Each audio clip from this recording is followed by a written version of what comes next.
নমস্কার বন্ধুরা, পুপুর রান্নাঘরের পক্ষ থেকে আমার সব বন্ধুদের ইংরেজি নতুন বছরের অনেক শুভেচ্ছা জানাচ্ছি। সবাই সুস্থ থেকো, আনন্দে থেকো। শুটকি মাছের ভর্তা তো সবাই খেয়ে থাকো, মানে যারা শুটকি মাছ খাও তারা। তবে আজকে আমি একটু অন্যভাবে শুটকি মাছ করছি। শীতের প্রচুর সবজি দিয়ে শুটকি মাছ, এটা কিন্তু অসাধারণ খেতে হয়। আর তোমাদের অনুরোধ করব এই রেসিপিটা একবার এই শীতে ট্রাই করো, আর আমাকে জানিও কেমন লাগলো। আশা করছি প্রত্যেকের ভালো লাগবে। পুরনো বন্ধুদের অনেক ভালোবাসা, ধন্যবাদ। নতুন বন্ধুদের অনুরোধ করব এরকমই সুন্দর সুন্দর রেসিপি পেতে আমার চ্যানেলটা সাবস্ক্রাইব করে আমার পাশে থাকার জন্য। আর ভালো লাগলে অবশ্যই একটা লাইক দিতে ভুলো না। চলো তাহলে শুরু করে দিই আমার আজকের রেসিপি। চলো আগে দেখে নিই আমরা কি কি সবজি এখানে ব্যবহার করছি। আমি আগেই বলেছি যে শীতের সবজি দিয়ে করব শুটকি মাছ। তো এখানে দেখো কিছুটা পেঁয়াজ কলি কেটে নিয়েছি, গাজর কেটে নিয়েছি, দেখাচ্ছি গাজরগুলো এরকম ছোট ছোট টুকরো টুকরো করে নিয়েছি। আর পেঁয়াজ কলি যেমন লম্বা করে কাটা হয় ওই রকমই। এখানে দেখো নিয়েছি কিছু শিম। শিমগুলো কিন্তু দেখো এরকম একটু সরু সরু করে কেটে নিয়েছি। আর এখানে রয়েছে, আমি জলের মধ্যেই কেটে রেখে দিয়েছি, দেখো বেশ খানিকটা ফুলকপি এরকম ছোট ছোট টুকরো করে কেটে নিয়েছি। আর একটা বড় সাইজের আলু আমি দেখাচ্ছি, নিচে চলে গেছে, এইরকম ছোট টুকরো করে নিয়েছি। কারণ এখন নতুন আলু এগুলো, আর নতুন আলু কিন্তু সেদ্ধ হতে একটু টাইম লাগে, তার জন্য একটু ছোট ছোট টুকরো করে নিয়েছি। আর সব জিনিসই এতে একটু ছোট টুকরো করেই নিতে হবে, বড় বড় করে নিলে চলবে না। আর এখানে একটা সরু বেগুন দেখো, সেটাও আমি এরকম ছোট ছোট টুকরো করে কেটে জলের মধ্যে রেখে দিয়েছি। তোমরা ইচ্ছে করলে এর মধ্যে কড়াইশুঁটিও দিতে পারো, বা মিষ্টি কুমড়ো দিতে পারো, অনেক কিছুই দিতে পারো, অসুবিধা নেই কোনো কিছু। তবে বিট ফিট দেওয়া চলবে না। তো এই হলো আমার আজকের শুটকি মাছ রান্নার সবজিগুলো। আর শুটকি মাছ তো লাগবেই। তো দেখো আমি এই মাছটা কিনি, এই মাছটা কিন্তু খুব ভালো হয়। একদম খোলা যে শুটকি মাছ বাজারের, তাতে প্রচণ্ড বালি থাকে। আর এই মাছটা কিন্তু মানে একদম ফ্রেশ, একদম পরিষ্কার থাকে, কোনো বালি মাটি কিচ্ছু থাকে না। আর মাছের কোয়ালিটিটাও বেশ ভালো হয়। তো দেখো আমি আজকে লইট্টা শুটকি করছি, দেখো কত বড় সাইজ, বিশাল সাইজের কিন্তু মাছগুলো, আর খুব সুন্দর দেখো পরিষ্কার শুকনো। তো আমি এখান থেকে 4টে মাছ নিয়ে নিচ্ছি।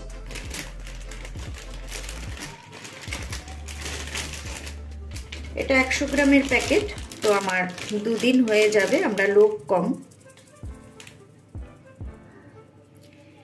তো আমি দেখো এই মাছের মাথাগুলো কিন্তু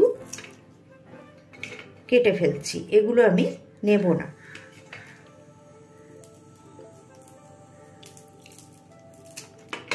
জানি না এগুলো কেউ খাও কিনা, আমি তো খাই না, আমি মাথাগুলো ফেলে দিই। আর দেখো এটা হাত দিয়ে টানলেই ছিঁড়ে আসবে। এই যে পাখনাগুলো, এগুলোকেও কিন্তু আমি এভাবে ফেলে দিই, পাখনাগুলো ফেলে দেব। আর এই মাথাটা আমি কেটে ফেলে দিই। এইভাবে আমি এই সব মাছগুলো কেটে নেব।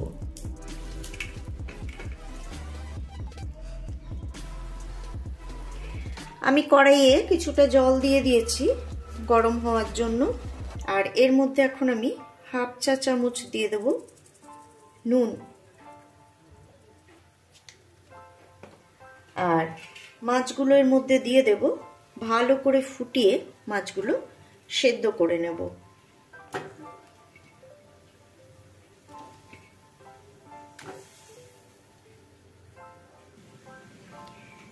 আমি এখানে বেশ কিছুটা রসুন নিয়ে নিয়েছি, একটা বড় মাপের রসুন আমি ছাড়িয়ে নিয়ে নিয়েছি কোয়াগুলো।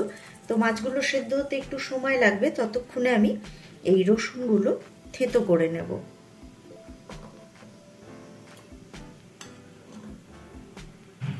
তোমরা ইচ্ছা করলে বেটে নিতে পারো বা মিক্সিতে পেস্ট করে নিতে পারো, কোনো অসুবিধা নেই।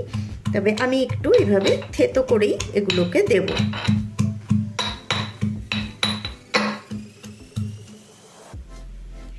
তো দেখো রসুনগুলো আমি থেতো করে নিয়েছি। এখানে আমি 1 ইঞ্চি আদা নিয়ে নিয়েছি। আদাটাকেও আমি একটু গ্রেট করে নিচ্ছি। তোমরা আদাটাও কিন্তু ইচ্ছা করলে বেটে নিতে পারো বা মিক্সিতে পেস্ট করে নিতে পারো।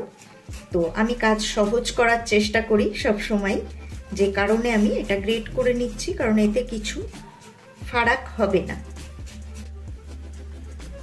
তো আদাটা দেখো গ্রেট করা হয়ে গেছে, আদাটা আমি তুলে নিচ্ছি।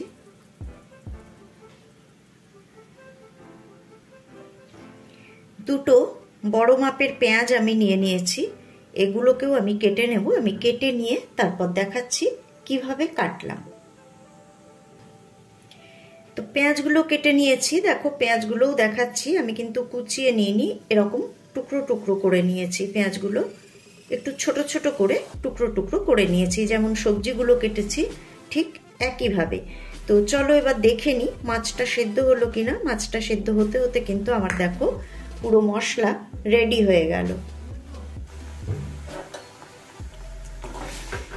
তো মাছটা কিন্তু আমার সেদ্ধ হয়ে গেছে মোটামুটি, খুব নরম করছি না।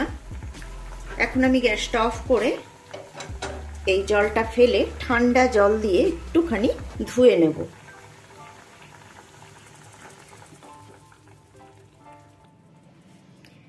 তো দেখো আমি এটাকে ওই ফুটানো জলটা ফেলে দুবার একটু পরিষ্কার জল দিয়ে ধুয়ে নিয়েছি। এখন আমি এটাকে ছাড়িয়ে নেব। পাখনা একটু একটু লেগে আছে, তো সেটা আমি ফেলে দেব। আর এই দেখো মাছটা কিন্তু এই যে এইভাবে ছাড়িয়ে নেব। আর ভেতরের যে কাঁটাটা, মাঝখানে একটাই কাঁটা, এটাকে আমি ফেলে দেব, কারণ এটা মুখে পড়লে না খেতে ভীষণ অসুবিধা লাগে। এই যে মাঝখানের দেখো কাঁটাটা এই যে বেরিয়ে আসছে, এই যে এই মাঝের যে কাঁটাটা এটাকে আমি বেছে ফেলে দেব, যাতে এটা মুখে পড়ে খাওয়ার সময় মানে অসুবিধা না হয়। কাঁটাগুলো আমি ফেলে দেব বেছে।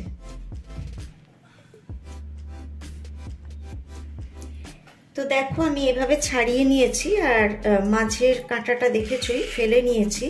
এখন আমি এটাকে দেখো এভাবে হাত দিয়ে এরকম ছোট ছোট টুকরো করে নেব। আর যদি একটু শক্ত থাকে তাহলে কিন্তু কাঁচি দিয়ে কেটে নেব। তো দেখো এরকম টুকরো টুকরো করে নিচ্ছি হাত দিয়ে,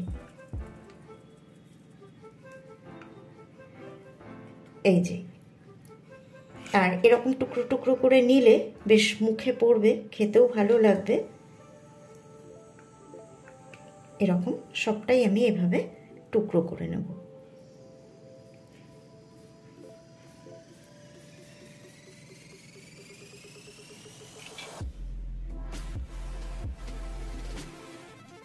তো মাছটা দেখতেই পাচ্ছ আমি হাত দিয়ে এইভাবে ছিঁড়ে ছিঁড়ে নিয়েছি।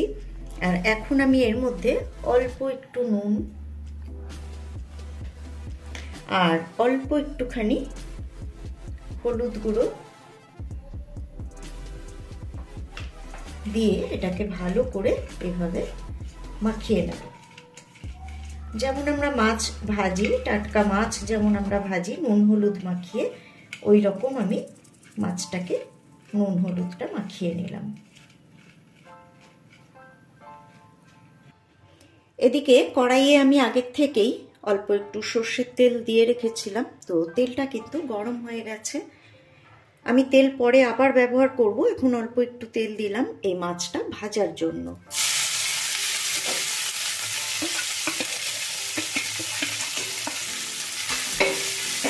তো এখন আমি মিডিয়াম ফ্লেমে এই মাছটাকে একটু লাল করে ভেজে নেব।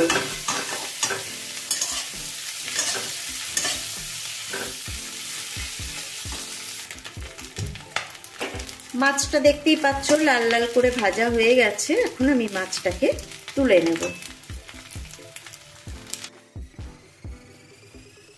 শুটকি মাছটা ভেজে তুলে নেওয়ার পর কড়াইয়ে আবারও দিয়ে দিচ্ছি বেশ খানিকটা তেল। এই শুটকি মাছ রান্নায় কিন্তু তেলটা একটু বেশিই ব্যবহার করতে হয়, তবু সবাই যেমন করে আমি তার তুলনায় একটু কমই ব্যবহার করছি। তো তেলটা, কড়াইটা গরমই আছে যেহেতু তেলটা গরম হয়ে গেছে। এখন আমি এর মধ্যে আগে কেটে রাখা পেঁয়াজটা দিয়ে দিলাম।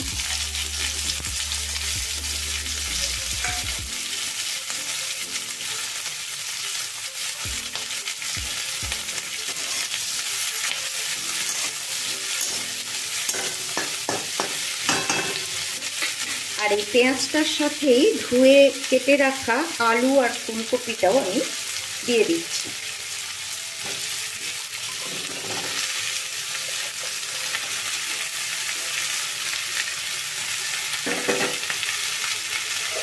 আর এখন আমি এর মধ্যে দিয়ে দেব একটু নুন আর হলুদ, আন্দাজ মতো একটু কম কমই দেব, লাগলে আমি পরে দেব। নুনটা দিয়ে দিলে এটা তাড়াতাড়ি ভাজা হয়ে যাবে।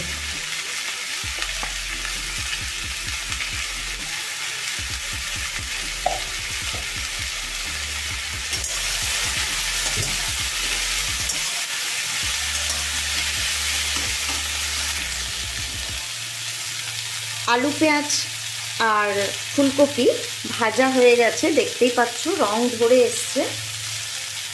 মোটামুটি 80% ভাজা হয়ে গেছে। এখন আমি ওগুলো চারপাশ দিয়ে সরিয়ে দেখো মাঝখানটায় আর একটু তেল দিয়ে দিলাম। এবারে আমি এর মধ্যে দিয়ে দেব যে আদাটা গ্রেট করে রেখেছিলাম, সেই আদাটা, আর দিয়ে দেব থেঁতো করে রাখা রসুন।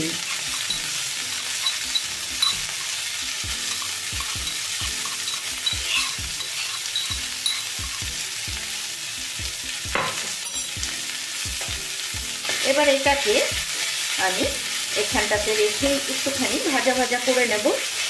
আর ফ্লেমটা কিন্তু এই সময় আমি লো করে দিয়েছি। আদা রসুনটাও ভাজা ভাজা হয়ে গেছে। এখন আমি এর মধ্যে বাদবাকি সব সবজিগুলো দিয়ে দিলাম। প্রিপারেশনটাই একটু টাইম লাগে, কিন্তু রান্না করতে খুব বেশিক্ষণ লাগে না। দেখো আমি বড় কড়াই নিয়েছি, মাছ ওইটুকু, কিন্তু সবজিটা প্রচুর পরিমাণে, যার জন্য আমি বড় কড়াই নিয়েছি। এখন আমি ফ্লেমটা লো করে দিয়ে আর এটাকে ঢাকা দিয়ে সবজিগুলো সেদ্ধ হতে দেব। তো এখন আমি ঢাকাটা সরিয়ে নিয়েছি আর সব সবজি কিন্তু সেদ্ধ হয়ে গেছে। এখন আমি এর মধ্যে দিয়ে দেব 1 চা চামচ পরিমাণ লঙ্কার গুঁড়ো। ঝালটা তোমরা তোমাদের পছন্দ মতো দেবে।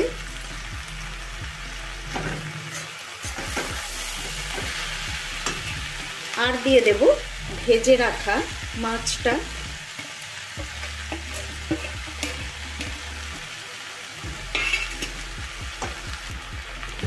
দিয়ে দেব গোটা 5 চেরা কাঁচা পাকা লঙ্কা।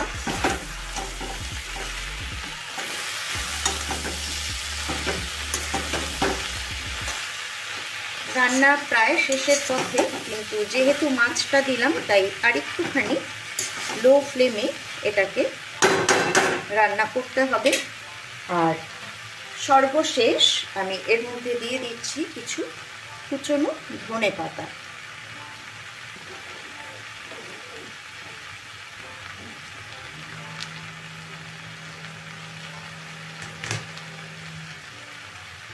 এবারে সব শুদ্ধ আমি ভালো করে মিশিয়ে দেব। দিয়ে আমি লো ফ্লেমে ঢাকা দিয়ে আবারও 1 মিনিট মতো রান্নাটা করে নেব। বন্ধুরা, রেসিপিটা কেমন লাগলো আমাকে অবশ্যই কমেন্ট বক্সে কমেন্ট করে জানিও। আজকে এই পর্যন্তই বিদায় নিচ্ছি। আবারও ফিরে আসব পরের পর্বে এরকমই সুন্দর কোনো রেসিপি নিয়ে। সবাই ভালো থেকো, সুস্থ থেকো, সাথে থেকো।